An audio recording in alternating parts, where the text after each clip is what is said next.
탄핵 반대 집회를 주도했던 태극기와 십자가의 동맹을 보면서 자괴감을 느끼는 기독교인들에게 기독교는 민주주의를 싫어하는지 아예 관심이 없는지 아니면 기독교도 민주주의를 지지하는지 답답하고 궁금한 시민들에게 호모 요쿠스의 저자 이병주 변호사가 시원한 질문과 명쾌한 답변을 제시합니다. 박근혜 사태와 기독교의 문제, 기독교인들에게 민주주의는 무엇인가? 도서출판 대장간. 인생을 보고 세상을 보라. 롯데카드 무브컬처 라이프 사진전. 역사에 각인된 기념비적인 순간. 거대한 존재에 맞선 인류의 도전. 어두운 시대를 밝혀낸 20세기의 영웅들. 삶과 역사가 만난 그곳. 라이프. 생명이란 이름에 담긴 900만 장의 역사. 롯데카드 무브컬처 라이프 사진전. 예술의 전당. 텍스토머 정품을 꼭 확인하세요. 우리 집 방충망 바꿨어요. 미세벌레 덤벼봐 먼지 모두 덤벼봐 촘촘해서 촘촘만 방충망은 촘촘만 예쁘고 통풍까지 좋아요. 방충망은 촘촘만 주식회사 텍스토머. 텍스토머 정품을 꼭 확인하세요. 우리 집 방충망 바꿨어요. 미세벌레 덤벼봐 먼지 모두 덤벼봐 촘촘해서 촘촘만 방충망은 촘촘만 예쁘고 통풍까지 좋아요. 방충망은 촘촘만 주식회사 텍스토머. 새벽 2시에 깨어났나? 딱히 고민이 있어서 그런 건 아니다. 새벽 5시에 일어났나? 새벽 6. 아우, 이 인간이 잠도 못 자게 화장실을 들락거려. 남성 활력과 전립선 건강. 하루 하나로도 충분합니다. 소팔메토, 옥타코사놀, 아연, 비타민 A, D, E까지 하루 영양 기준치 100%를 꽉 채운 메가셀 남자의 활력. 지금 바로 인터넷 검색창에 메가셀 남자의 활력을 검색해보세요.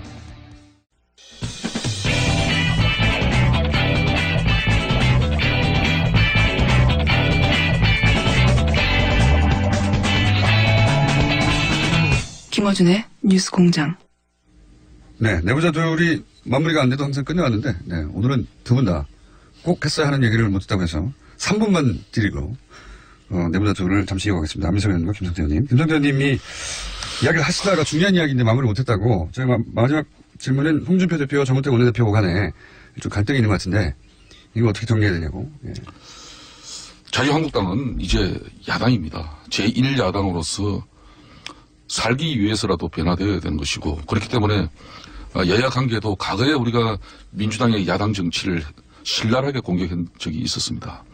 지금 우리가 야당 되었다고 해가지고 그 방식 그대로 지금 우리가 야당 정치에 한다는 것은 국민 정서에 맞지 않아요. 그렇기 때문에 이번에는 홍준표 당대표도 이제 지금까지의 독단적인 때로는 가한 발언이나 또 당이 전체 하나로 끌어갈 수 있는 그런 어려움을 야기시킬 수 있는 발언도 많이 했습니다만은 그렇지만은 지금은 여야 관계를 통해서 추경 문제라든지 또 장관 청문회 문제라든지 정부 조직 개편 법안 이런 문제는 조속하게 처리하고 넘어가는 거 맞아요.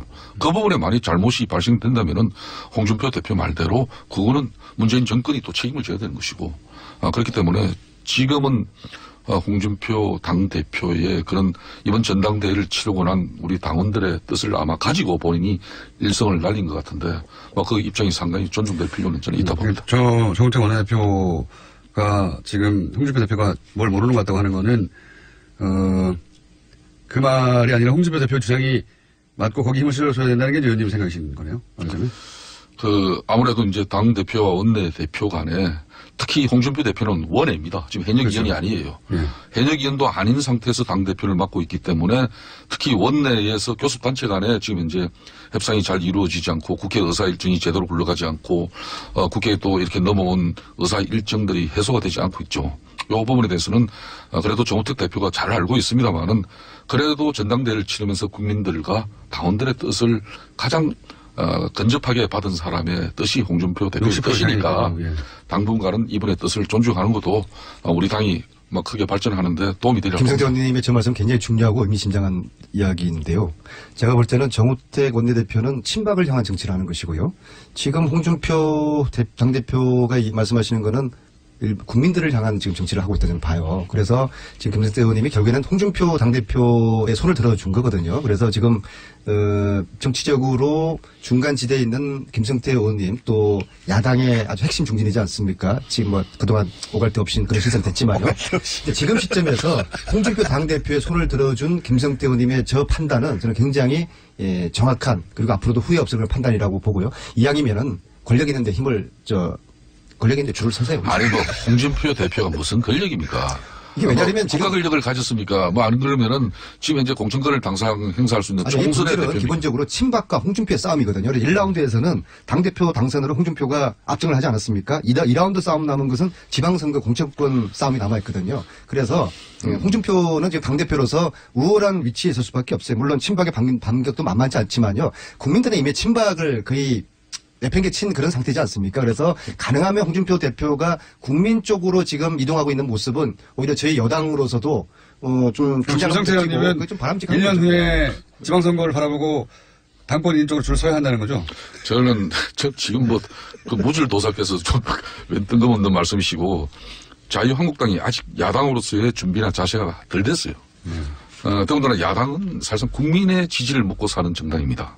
지금 국민의 지지와 국민의 신뢰가 존재하지 않는 그런 정당에서 아직 야당이 야당답게 제대로 역할을 하려면은 국민적 지지를, 신뢰를 이끌어내야 돼요. 그렇지만은 오늘 아침에 김성태, 예. 홍준표 당대표 손들어주다 그거 아닙니까? 그런데 그렇죠. 지금 공약으로 제목이 나왔습니다. 자유한국당의 현실은 제목이 나왔으니까 이제 끝내줘야죠. 뭐 그래서 우리가 지금 현재 최소한의 어떤 견제와 비판의 역할도 국민들을 대표해서 대신해서 할 수 없는 상태에서 우리가 선택과 집중을 한다면은 무조건적인 반대는 국민의 뜻이 아니다. 그렇기 때문에 제1야당으로서 비록 민주당의 1인 과거에 볼성사로운 이런 정치 행태를 우리가 답습할 필요는 없다고 그래서 봐요. 홍준표 맞고 정우택 틀리다 그거 아닙니까? 이번 측면에서는 홍준표는 가장 뜨끈뜨끈하게 국민의 뜻을 대변했다고 봅니다. 해방이 처음으로 홍준표 대표가 제대로 된 지금 판단하고 있는 것 같아요. 지금 안민석 의원 뭐 오늘 정도 절하고 아마 다음 방송부터는 또 홍준표 대표에 대해서 아마 신랄한 공격이 또 바로 이어질 겁니다. 한번 지켜봐야죠. 알겠습니다. 김성태, 홍준표 줄서다라고 제목을 정하고. 그렇게 또 이 방송의 문제가 이거예요. 더불어민주당의 안민석 의원, 네? 그리고 빨리 마칩시다. 자유한국당의 김성태 의원이었습니다. 감사합니다. 그렇게 방송을 마무리하면 안 되는데 참.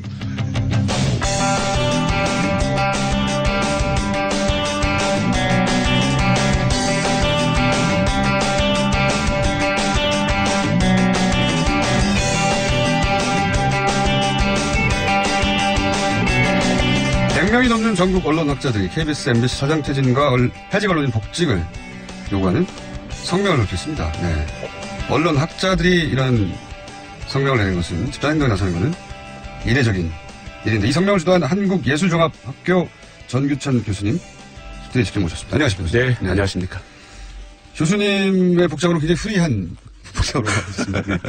저희 학교에서는 이렇게 입어야지만 학생들이 교수로 이렇게 그렇습니까? 예. 알고요. 만약에 넥타이를 메고 다니면 혹시 바깥에서 들어온 이상한 사람으로 봅니다. 넥타이까지는 아니시라도 어쨌든 마실 나가는 정도의 복장으로 방송국에 나오셨습니다. 자, 기명으로 보통은 시민단체나 또는 언론 소속 노조가 이런 성명을 많이 발표하는데 교수님들 특히 그중에서 이제 언론을 전공하시는 교수님들이 기명으로 특정 방송사 사장 퇴진하라 하는 요구는 제가 생각이 들어본 적이 없는 것 같은데 왜 기명으로 직접 나서신 겁니까? 사실 뭐 크게 대단한 일은 사실 아니라고 생각합니다. 그동안 없었죠, 근데. 예, 좀 이름을 내걸었지만 뭐 거룩한 말들, 뭐 언론적인 이야기들 할 때는 그렇죠. 이름을 이제 좀 실었죠. 예. 그러나 누굴 콕 찍어서 나가라든지 예. 또 이름을 거명하면서 들어오라라고 했을 때 이름을 건다는 건 좀 부담이 됐던 모양이에요. 그래서 예. 이제 조금 더 많은 분들이 참여할 수 있었을 텐데 인원이 그래도 한 125명 된다는 그런 부담도 있었지 않나는 생각은 듭니다만. 언론학자들이 기명으로 특정 사장을 퇴출시키는 성명에 동참한 핵심적인 이유가 뭡니까? 간단하게 촛불의 명령을 따르는 거고요. 이 촛불이 공영방송 언론도 공범이라고 지명했고 그 공범했던 체제에 있고 가장 탑에 있고 그 많은 책임을 지고 있기 때문에 촛불이 혁명의 정신을 쫓아서 촛불이 명령한 언론 자유, 방송 독립을 이루기 위해서는 그 안에 있는 가장 책임 당사자를 내리고 또 책임 있게 그 안에 들어가서 역할할 수 있는 사람들을 들이기 위해서도 그 부분의 변화는 필요하다는 입장이었습니다. 그런데 이제 법적으로 보자면 이분들의 임기가 보장된 MBC 사장 같은 경우에는 제가 알기로 거의 3년 가까이 남아있고요. 그렇죠? 법적으로는 임기가 보장됐는데 구체적으로 위법한 사항이 뭐 형사적으로도 민사적으로 확실하게 드러나지 않은 상황에서 물러나라고 하는 것은 부당하다고 얘기하지 않겠습니까? 당사자들은? 많은 분들이 그래서 그 지난 2008년 정윤주 사장 건을 자꾸 비교해서 이야기하는데요. 네. 그러니까 KBS, 그러니까 새로운 정권이 들어서고 정권에서 특별히 하자가 없자 정권에서 찍어 누르고 결국은 그렇죠. 이제 물러나게 만들었던 그런 강제로 정권이 공영방송의 사장을 물러나게 한 것과 무엇이 다르냐라고 이제 묻게 되는 거죠. 다시 기억을 우리가 정확히 해야 되는 거죠. 2008년 때 한번 보시면 KBS 앞에 예. 가스통을 둔 군복 입은 아저씨들이 그렇죠. 출격을 했었습니다. 보수단체들이. 예. 공영방송을 빨갱이 방송이라고 지목했고 정윤주 사장을 따지고 보면 이제 빨갱이 방송의 사장으로 사장으로. 지목했었죠. 그렇게 아래로부터 이제 밀어붙이고 위로부터 이제 찍어서 정윤주 사장을 내몰았던 거죠. 법적 책임도 물었었고. 그렇습니다. 예. 근데 지금은 다르죠. 우리가 언제 뭐 가스통을 들고 우리가 KBS에 가는 거 아니지 않습니까? 그래서 정권이 나서서 찍어서 사장을 내쫓아 버리는 게 아니죠. 우리는 오직 촛불의 명령을 따르고 있을 따름입니다. 그리고 어떤 하자가 있는지 여부는 조사하자는 것이죠. 우리가 진상조사위원회를 국가와 대통령, 국무총리 정 안 되면 문화부가 블랙리스트에 대해서 진상조사위원회를 꾸렸듯이 책임 있는 어떤 국가기관에서도 정말 조사하자. 그래서 하면 우리가 생각했을 때의 그 비리와 부정과 불의는 분명히 다 드러날 것이다. 그래서 저희들은 우리가 민주화 체제였던 그런 산물로 생겨난 공영방송 아니겠습니까? 예. 그렇다면 공영방송이 민주화 기능을 다한다라면 정의다. 근데 그에 반역하여 민주화, 한국 민주주의를 해친다면 그건 불이다. 저희들은 헌법 정신을 내세우는 거죠. 헌법 정신에는 불의에 한거한 4.19 어떤 민주 이념을 계승한다라고 돼 있다는 거죠. 그렇게 본다라면 공영방송의 정신을 지키고 했던 케이스를 내려오려고 한 것은 불이지만 그 민주화 정신을 계승해야 될 공영방송을 오히려 민주공화제의 어떤 반역의 기관으로 만들어낸 주장에 대해서는 논리를 책임을 물어야 된다라는 생각입니다. 이건 논리는 알겠고요. 그러니까 민주주의의 기본 원리에 반하는 그런 결정이나 혹은 방송이나 혹은 뭐 정권과의 결탁이나 이런 게 있었다라고 보시는 건데 좀 더 구체적으로 그러면 이 사장들이 물러나야 하는 이유는 뭐라고 생각하길래 언론학자들이 나서신 겁니까? 그러니까 좀 더 구체적으로 이런 사건들 뭐 이런 사례들이 있지 않냐. 왜냐하면 지금 위원회를 조사위를 발족시켜서 조사하자고 하는 건 선우가 바뀌었다고 주장할 수 있는 게 문제가 있어서 불법이고 또는 대단히 위법하고 혹은 부당하여서 사례가 밝혀졌기 때문에 물러가야 하고 그 디테일한 조사는 추가적으로 법정에서 밝히든 조사에서 밝히자 하면 되는데 지금은 조사위를 한번 가동한 다음에 그런 게 밝혀지면이라고 하면 선우가 틀렸지 않습니까? 근데 만약에 그렇다면 세월의 경우는 어땠을까요? 세월의 경우도 똑같지 않았나요? 국가가 모든 것들을 감추고 드러내지 않아서 많은 의혹과 의문이 제기가 됐고 그 유감이 촛불로 폭발해서 상세한 내용들을 알아보자라고 하는 그러니까 국가의 책임 있는 태도가 이제 나타나기 시작한 거죠. 그러니까 이명박 박근혜 정권 동안에 근데 국정원이 어떻게 공영방송 탄압에 개입했는지 우리가 어떻게 합니까? 사장이 어떤 명목으로 블랙리스트를 만들어서 출연진 금지를 시켰는지 우리는 사실 모르는 거죠. 그런 사실은 있었던 거죠. 그리고 최승호라든지 이런 등등의 아주 정말 유능한 저널리스트들을 어떤 목적으로 해고했는지 그 과정이 이 사장이나 사장이었던 그런 판단으로 되는 건지 아니면 정권이 들어왔는지 아니면 누가 들어왔는지 우리는 모르는 거죠. 그동안 있었던 그런 불합리한 결정들이나 또는 보도들에 대해서 원인 규명을 해보자고. 원인 규명을 해야 됩니다. 왜 이런 일이 있었는지. 그렇습니다. 그런 차원에서 국가가 정권이 책임 있게 이 국가가 언론과 공영방송 수준에서 최소한 부도가 나버린 부분에 대해서 책임지고 진상규명하라라는 것이고요. 그런 부분에서 지금 사실은 방해의 공작을 하고 있다고 저는 보는 거죠. 공영방송이. 그런 점에서 공영방송이 제대로 이런 부분에서 어떤 규명이라든지 진실의 보도가 가능한 수준으로 하기 위해서도 책임 있는 당사자는 언론의 공론의 장으로부터 후퇴하는 게 맞다. 저희들은 그렇게 요구를 하고 명령을 하는 겁니다. 물론 구체적인 사례들은 예를 들어서 MBC의 노조나 MBC의 구성 혹은 KBS의 구성원, KBS의 노조로부터 들어야 되겠죠. 구체적인 일을 그분들이 겪었으니까요. 네, 그분들이 예를 들어서 최근에 KBS 기자 한 270여 명이 말씀하신 대로 KBS 사장, 이사장 퇴진을 요구하면서 총파업에 들어갔습니다. 네. 어제였나요? 네. 제작과부도 들어갔고 MBC 내에서도 직제별로 그런 성명과 활동을 한 지가 오래됐죠. 오래돼서 내부적으로는 그런 문제에 대한 공감대가 어느 정도 있는 것 같은데. 그렇습니다. 그래서 구체적 사안은 그럼 거기서 들어본다고 치고 언론학자들이 요구하는 거는 이런 움직임이 있고 실제 문제가 많으니까 가만히 있지 말고 정부는 그러면 조사위를 구성하라. 이게 첫 번째 요구입니까? 예. 우리 4개 내세운 요구 중에 하나인 건 분명하고요. 네. 이 싸움을 언론사 공영방송 내에 있는 사람들에게 국한시키거나 그렇게 좀 더 맡기지 않겠다라는 단호한 결심입니다. 그러니까 그들끼리만 싸우고 잘 안 알려지고 있는데 고립되어 있는 거죠. 밖에 있는 같은 영역의 전문가인 우리가 좀 더 자유로운 우리가 이분들 도와줘야 되겠다. 아닙니다. 아닙니까? KBS, MBC 이사장, 박문진 이사장, 공영방송의 가장 중요한 기관에 언론학자들이 참여했었죠. 예. 그 책임 우리는 스스로 물은 겁니다. 우리도 참여했었는데. 그렇습니다. 우리 분야도 우리 학자들도 거기 참여했는데 그러니까 공영방송이 지금처럼 이렇게 몰락 개판이 된 데는 네. 단순히 그들의 탓만이 아니라 그걸 방임하고 방조하고 심지어 참여해서 정책적으로나 혹은 인적으로 참여해서 이렇게 만들어 우리의 책임도 있다는 걸 분명히 묻는다. 그렇다면 현 사태를 개선하는 것도 우리의 책임이다. 언론학자들이 이렇게 저희의 자책을 하는 것이고요. 그러니까 이게 이제 관찰하다 보니 그런 문제가 있어 개입하는 게 아니라 우리 네. 이거 언론학자 우리들 문제이기도 하다. 그렇습니다. 이건 그래서 일종의 자체 고발이고요. 네. 그래서 실명으로 우리 안에 또 적폐가 있었다라는 것을 내세운 것까지는 저희가 용기 있게 용감하게 하지는 못했죠. 더 많은 우리 분들이. 언론학자들 중에 누구누구도 문제 있는 거 아니냐. 우리끼리도 자성해야 된다. 여기까지는 못하셨다고. 까지는 익명으로 동료들이 다 처리를 했습니다. 좀 더 많은 분들의 이름을 얻기 위해서 불가피하게 했었고요. 그러나 그 부분은 다시 학교로 돌아가서 학교 내에서 학교에서는 다툴 비판적인 것이다. 어떤 그런 다툼과 문제 제기로서 사실 지식인 사회나 학교가 망했지 않습니까? 지난 정권 동안에. 라는 것들을 책임 있는 언론학회에서부터도 시작하자라는 점에서 그 논의를 사실 시작하고 있는데요. 혹시 KBS 기자들 혹은 뭐 MBC PD들 많습니다. 사실 이런 얘기를 하는 분들은 워낙 보도가 제대로 되지 않아서 MBC 내에서 MBC PD들이 그런 얘기를 한다는 걸 MBC가 보도하지 않고요. KBS 기자들이 이런 욕을 한다는 걸 KBS가 보도하지 않으니까 있는지를 모르죠. 있는지 모르는데 실제로는 아주 부글부글 하는 이야기들이 많습니다. 저희들이 어저께 기자회견 하는데도 카메라가 2개가 떴는데요. 네. 경향신문이 카메라를 띄워서 이제 동영상으로 배포했고요. 하나는 MBC가 떠서 제가 노조위원장에 물어봤습니다. 여기서 무슨 카메라고 하니까 체중 카메라일 가능성이 높다고 했습니다.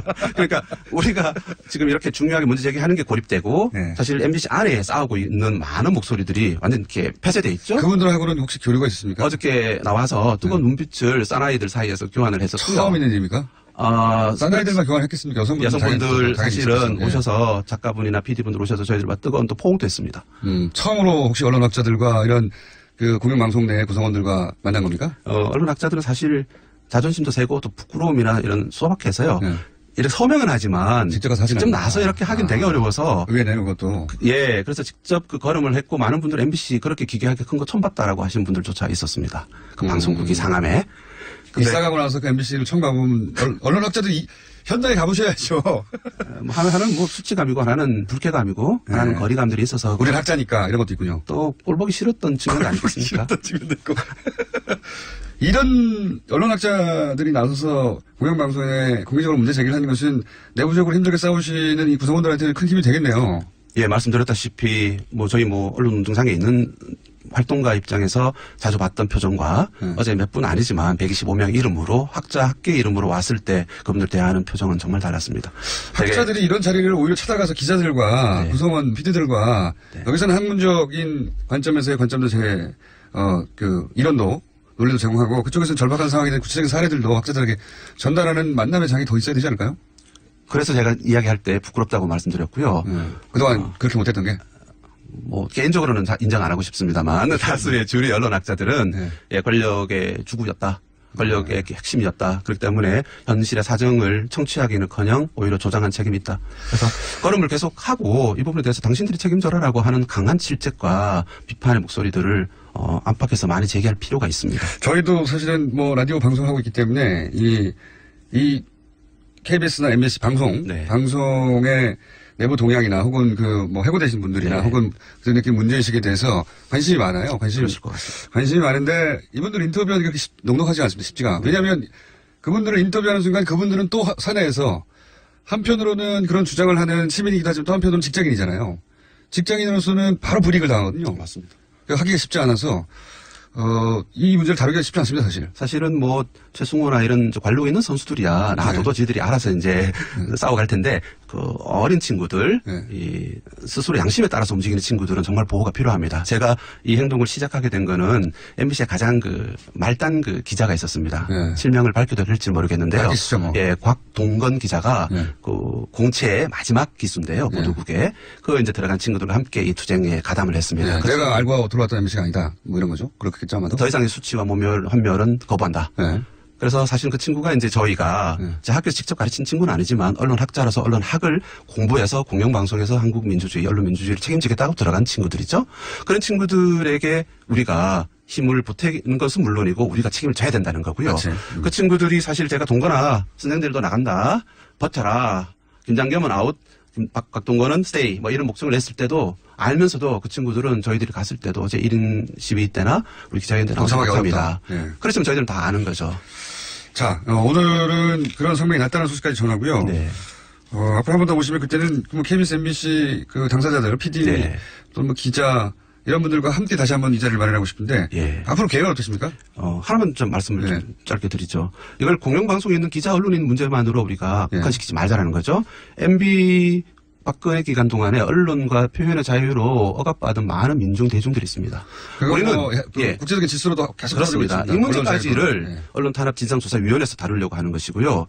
최승호도 그렇게 말했습니다. 해직 언론이 몇 명인지를 자꾸 말하지 말자. 그만큼 고통 많은 많은 사람들과 문제에 대해서 우리가 눈길을 돌리자라고 했고요. 해직된 분들은 상징적인 부분이고 사실은 남아있는 사람들도 그런 고통이 그렇죠. 많고 익명에 너무나 많은 그로 인해 피해를 받은 건 국민 다수죠. 그렇습니다. 예. 그래서 저희들은 MBC 뉴스를 안 보게 되는 거니까. 맞습니다. 안타깝게도. 그렇습니다. 그래서 제가 오면서 생각했는데요. 여기 TBS에서 뉴스 공장이 돌아가지 않습니까? KM에도 뉴스 공장이 돌아가도록 해야 된다. 그래서 저희는 무슨 얘기인지 모르겠지만 하여튼 저희 유리한 내용인 것 같아서. 지금 공장이 안 돌아가니까요. 그래서 저희들은 글을 쓰고 KM, KBS, MBC에서도 KBS와 MBC에도 그들의 뉴스의 정상적 뉴스의 공장이 돌아가도록 한다. MBC의 뉴스를 생산하는 뉴스 데스크의 공장 기능이 상실됐다. 예. 그래서 저희가 할 수 있는 거는 뭐 글을 쓰는 거고 이제 가진 입으로 말을 하는 것이 있겠지만 행동으로도 나선다. 그래서 방통위가 되든 국회가 되든 뭐 청와대 국무총리가 되든 우리의 분명한 의사 학계의 125명의 이름으로 모아진 여론은 적극적으로 이 뜨거운 여름에도 계속 전달하겠다. 이까지 약속을 드리겠습니다. 알겠습니다. 학자들이 더 많이 동참할수록 그리고 어느 시점에 기자들 그리고 PD들 내부 구성원과 함께 나오실 수 있는 시점쯤에 한 번 더 모시기로 하겠습니다. 꼭 그렇게 해주십시오. 오늘 말씀 감사합니다. 지금까지 언론 학자들의 성명을 주동한 한국예술종합학교의 전유찬 교수였습니다. 감사합니다. 예, 고맙습니다. 저희 반론기는 항상 열려 있으니까 해당 방송사 측 혹은 뭐 방금 언급하신 국정원의 반론 언제든지 저희가 받습니다. 또 떨어졌어. 너 또 입사 시험 봤어? 아니, 차량용 핸드폰 거치대 말이야. 여러 개 사봤는데 실패 연속이야. 떨어지고 시야 가리고 운전석에서도 멀고 뭐 좋은 거 없을까? 싼 것만 찾으니까 그렇지. 제대로 된 거 하나 사서 편리하게 쓰는 게 더 낫지. 그런 게 있어? 그럼 있지. 1, 2, 3 할 때 2. 힘 세다 할 때 힘. 2 힘. 투 힘? 2배로 힘이 세다는 건가? 네이버 검색창에 2 힘을 검색해보세요. 100년 이상 살 수 있는 장수 어종, 캐비아를 담는 어종으로 더욱 유명한 철갑상어. 이 철갑상어를 진액으로 만들었다는데 그 이름하여 사랑어. 오메가3, 필수 아미노산, 각종 미네랄, 콘드로이친 등 100년 장수 철갑상어를 진액으로 한 컵에. 좋다, 좋아. 철갑상어 진액 사랑어. 세미로가 콸콸콸. 검색창에 사랑어. 오빠, 우리 어디 가는 거야? 점수 가지. 와, 우리 말 타러 가는 거야? 그렇게 좋아? 고민하지 말고 장수로 오세요. 온 가족이 즐기는 승마체험과 국내 최대 규모의 말역사 체험관 등 장수에는 정말 볼 것, 누릴 것들이 넘쳐난답니다. 말의 심장 소리를 직접 느껴보는 장수에서의 하룬 여행. 장수는 항상 가까이 있습니다. 주말 여행은 장수로. 승마체험 예약은 063-350-5486.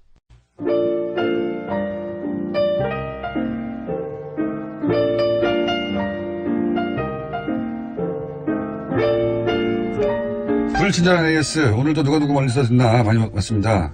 아프리카 출장 갔는데 7시간 시차인데 매일 뉴스공장을 청취하고 있습니다. 네, 뉴스공장 때문에 데이터 로밍을 이용했어요. 잘하셨습니다. 어차피 매일 막혀서 교통정보 따윈 필요 없다. 자카르타에서 듣고 있습니다. 어차피 오늘도 막히겠지. 자카르타고요. 시애틀 우체부입니다. 라고 권종상 씨가 이름을 밝히면서 본인 사진을 보내오셨는데 이번에 안민석 의원이 미국 방문했을 때 같이 찍은 사진이라고 사진까지 보내셨는데 굳이 사진까지 보내주지 않으셔도 됩니다. 연애와 국제정치 한번 해주세요. 연애와 국제정치. 제가 과거에 윤도현 씨 방송에 잠시 고정으로 나갈 때 연애 상담을 해달라길래 이 염주한 씨가 어떻게 연애 상담만 하냐고 연애와 국제정치라는 코너를 만들어가지고 국제정치를 약 20초 얘기하고 연애를 20분 얘기한 적이 있습니다. 재밌었었나 보네요. 네, 언제 한번 단발성을 한번 해보겠습니다. 자, 여기까지 하겠습니다.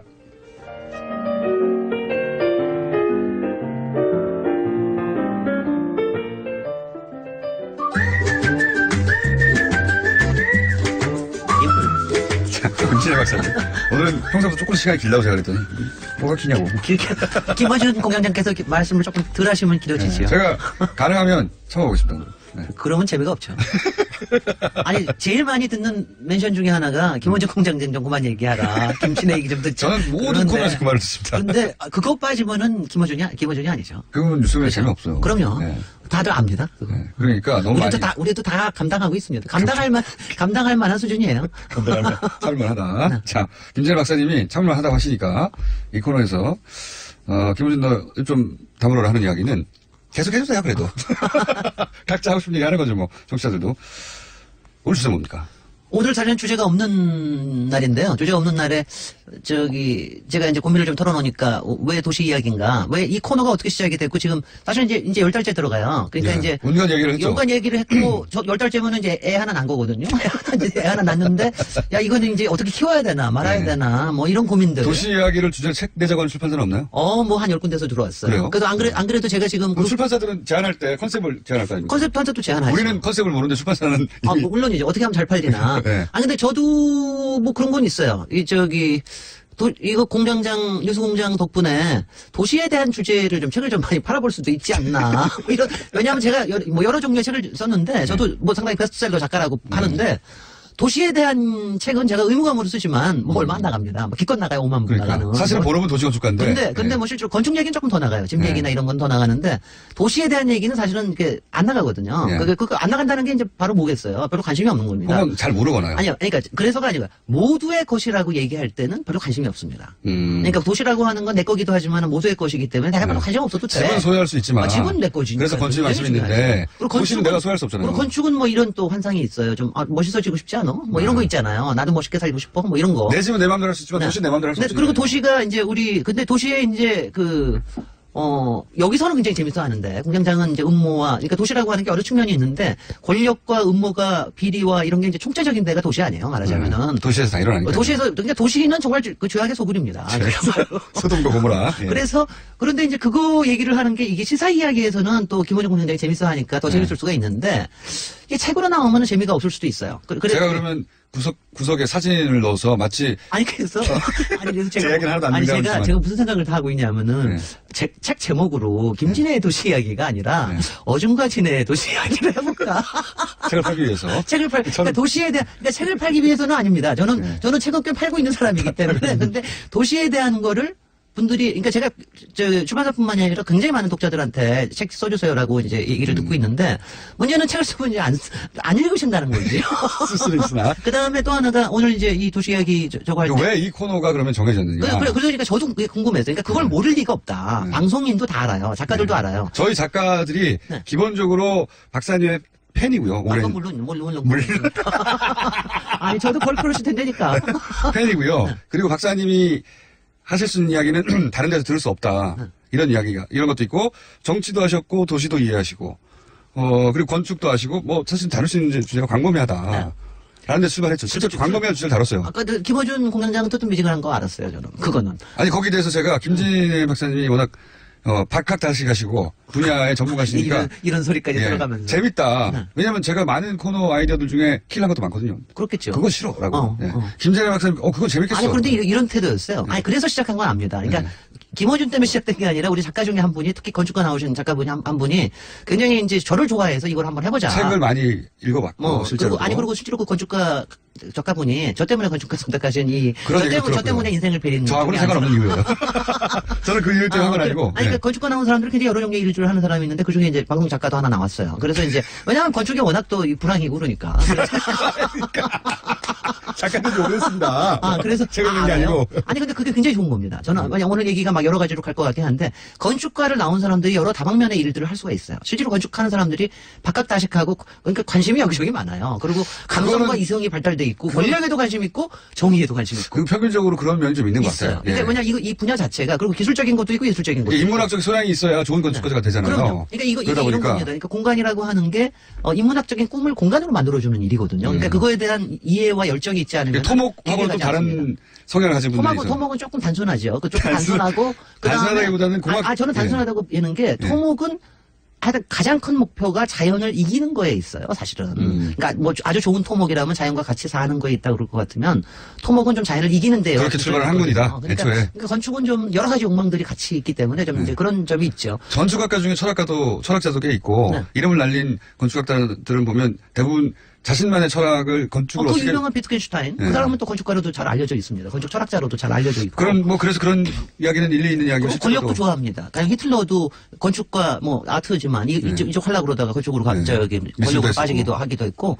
그래서 등등의 이런 거를 알긴 하지만 도시 이야기라고 하는 거를 제안을 해서 저도 좀 이상하게 생각을 했어요. 이거 별로 관심들이 없을 텐데. 근데 그래서 실제로는 반응이 아주 뜨겁습니다. 아니 그래서 저는 목표를 어떻게 잡았냐 하면은 김어준이 관심은 끌자. 김어준이가 재밌어 하면은 그거는 성공이다. 김어준이 관심이 없어 하면은 별로다. 어때 성공했습니까? 그게 맞아요. 맞는 것이 진행자가 재밌어야 제 이야기도 꼭 제가 아니더라도 진행자가 재밌어야 얘기가 재밌게 오가는 데다가 제가 사실은 딱 그냥 대중적인 수준의 눈높이를 가진 평균적인 사람이거든요. 아니 평균적인 사람은 아니에요. 좀 이상한 사람이긴 해. 그냥 호기심이 들면 그걸 끝까지 가보는 게 다를 뿐 호기심의 종류나 방향은 비슷해요. 글쎄요. 그래서 이제 어느 만큼 진행이 되면서 김원영 공장장이 조금 관심이 커지는구나. 아직 뭐 본인이 나서서 하지는 않겠지만 그래도 관심은 생기는구나. 그러고 나니까는 조금 이제 이건 조금은 갈 수 있겠다. 사람들이 자기가 사는 공간에 대한 관심이 있어요. 있는데 그거를 이렇게 풀어서 설명하거나 또는 그게 왜 어떻게 만들어졌는지 혹은 이걸 만드는 과정에서 무슨 비리가 있었는지 총체적인 이야기를 한 군데서 들을 기회가 없죠. 바로 그거예요. 그러니까 뭐 저는 사실 도움을 받은 것도 있는데 이쪽이 때문에 저도 처음에 시작할 때는 뭐 공장장도 이거 멋있는 얘기 듣고 싶어 그러는 거 아니야 막 의심하고 그랬잖아요. 근데 보니까 조금 있다가 마침 탄핵이 생겼어요.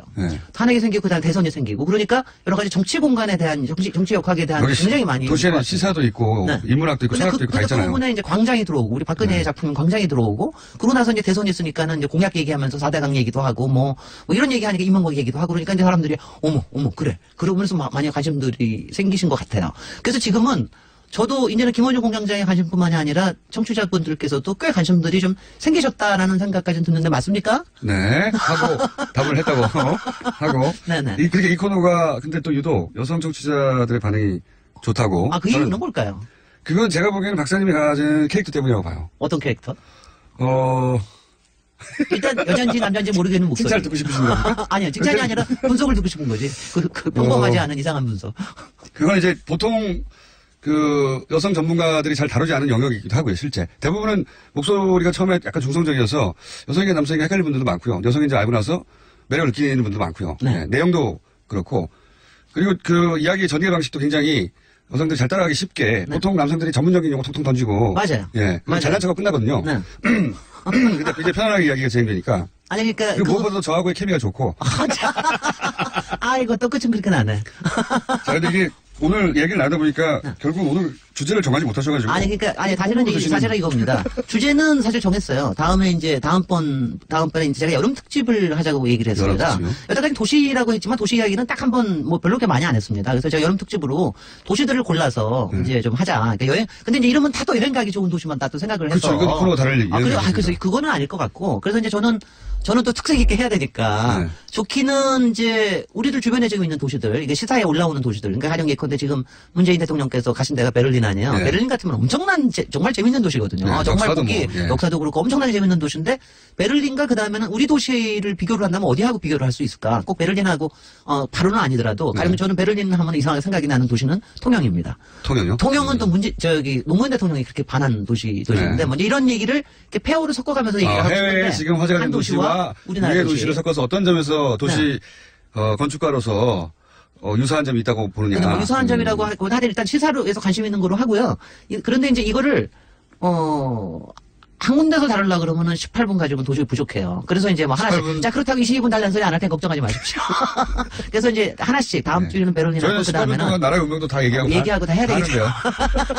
그리고 그 다음에 통영 얘기하고 뭐 이런 식으로 제가 이제 몇 개를 여름에는 좀 그렇게 가보려고 합니다. 여름에 가서 그렇게 하면 그러면. 주문 사항이 있습니다. 그렇게 앞으로 코너에 대해서 말씀하시는 거라면 저는 항상 많은 분야에 관심이 있는데 실제로 호기심 많아요. 저는 궁금하면 꼭 예를 들면 어느 나라 궁금하면 그 나라 가봐야 되고 누가 궁금하면 그 사람을 만나봐야 되고 누가 시키지도 않았는데 그래요. 그런데 세상에 너무 많은 분야가 있기 때문에 다 할 수가 없잖아요. 그런데 건축이나 도시 분야에 있어서 내가 어디 가가지고 아는 척 할 만큼의 네. 지식, 얕은 지식이지만, 얕지만 얕다기보다는 폭이 좁은 지식이지만 굉장히 깊이 있는 거지 않습니까? 아, 주문도 많어. 하여튼. 이런 거 있잖아요. 예를 들어서 와인 얘기를 하면, 네. 와인 그거 어떻게 합니까? 그, 오랜 역사와 그 라벨들을 모르니까 포기하게 되는데, 5분 이내에 아는 척 하는 매뉴얼 같은 거 있어요. 그거 있어요. 그거는요, 예를 들어서 여자를 꼬실 수 있는 거, 남자 꼬실 수 있는 거 있어요. 그 와인 자기가 중에서- 좋아하는 건축가 얘기하는데 남자 꼬시는 거하고 여자 꼬시는 거 완전히 다릅니다. 아, 그래요? 네, 완전히 다릅니다. 그거 중요한 정보. 굉장히 중요한 거. 그런 거 말이죠. 여름 특집으로 그런 그러니까 거. 여자한테 얘기할 때 제가 아까 얘기해서 제가 여자기 때문에 이걸 어필하는 끌고 거죠. 나가는 게 있다고 그러는 게 뭐냐면 이게 호기심이거든요. 네. 그러니까 호기심을 나의 주제를 삶에서부터 풀지 출발을 마시고 해가지고 오늘 안 하고 시간이 없어요. 근데 안 해줄 거야. 그렇게 몰래 가르쳐 줄 거야. 짧은 시간 내에 어디 가서 아는 척 할 수 있는 예를 들어서 와인이다 그러면 사람 이름 하나 와인 브랜드 2개 뭐 이렇게 해가지고 그거 알아? 그거 너무 이렇게 통속적인 주문이나 하고 말이죠. 여러분 도시는 사실은 굉장히 여러 가지 얘기가 있습니다. 그 안에 건축도 담고 있고 집도 담고 있고 역사도 정치제도도 있고, 있고 예, 정치도 있고 시세도 있고 그다음에 정말 이거 비리와 음모에 관련된 것도 있고 여러 가지 우리 생활에 관련된 것도 있고 우리 지난번에 왜 화장실 얘기하니까 얼마나 신나하십니까? 그러니까. 그런 것처럼 그러니까 이 얘기는 무궁무진하니까 여름 특집으로. 그러니까 제가 여름 특집으로 하고 10분 만에- 김원준 공장장이 잘릴 때까지 할게요. 10분 만에 파악할 수 있는 여름 특집으로 파악할 수 있는 10분 만에 아는 척 할 수 있는 아는 척 매뉴얼. 네. 예. 아는 척 도시에 매뉴얼. 대한 아는 척 매뉴얼 네. 한 두세 번만 해주세요. 도시와 건축에 대해서. 글쎄. 건축 얘기 나오면 이게 어디서부터 접근해야 될지 모르고 건축도 너무 많고 유명한 것도 너무 많잖아요. 근데 그중에 한 두 가지, 세 가지 더 많이 외울 수는 없거든요. 네. 두 가지, 세 가지 정도만 알고 그걸 상대방과의 대화 중에서 너무 많이 아는 사람처럼 보일 수 있는 기술. 너무 많이 아는 사람처럼 보이는 기술. 근데 너무 많이 아는 사람은요 그런 매력 없습니다. 그러니까 두세 가지만 얘기하고. 좀 맛깔지다. 이 사람 좀 뭔가 더 있을 것 같은데? 요런 거. 그 정도. 등산의 팀만. 근데 이제 고급스러운 걸로. 네네. 그런 걸로 좀 준비해 주시면. 저거 하고 도시 이야기는 책 쓰는 거는 제가 하여튼 7월달 중에 이 여름 특집 하면서 열심히 고민해가지고 또 생각을 해봐야겠습니다. 자, 다음 시간에 그러면은, 도시 건축에 대한 아는 척 매뉴얼을 시작하겠습니다.